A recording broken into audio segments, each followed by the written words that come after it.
Nesa, arbrawf gallwch chi wneud gatra. Gofynnwch chi oedolyn i'ch helpu, a oll fydd angen arnoch chi yw potel ddŵr, bron yn llawn o dŵr, siswrn, gwelltyn, a 3 chlip papur. Allwch chi ychwanegu llygaid Google os ydych chi eisiau. Gofynnwch chi oedolyn wneud y rhan cyntaf i chi. Plygwch y gwelltyn a torrwch e ar yr ochr lle mae'r gwelltyn wedi plygu.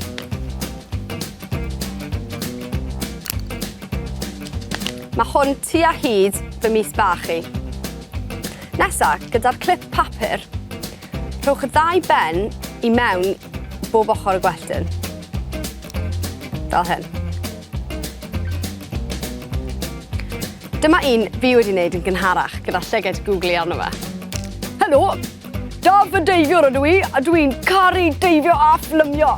Oce, wel, well i ni roi daf mewn i'r dŵr te iddo fe gael deifio. Gallwngwch eich deifiwr i mewn i'r dŵr yn ofalus, a ceiwch y ceiad yn dyn. Dyma ni.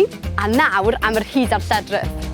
Gwasgwch y botel mor galed ag y gallwch chi, a drychwch, mae daf y deifwr di suddo i'r gwaelod. Ac os dwi'n gadael fynd, mae'n arnofio eto. Waw!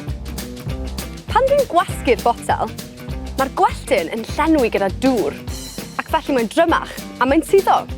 A phan dwi'n gadael fynd, mae'n ysgafnach eto, sy'n neud iddo fe arnofio. Waw!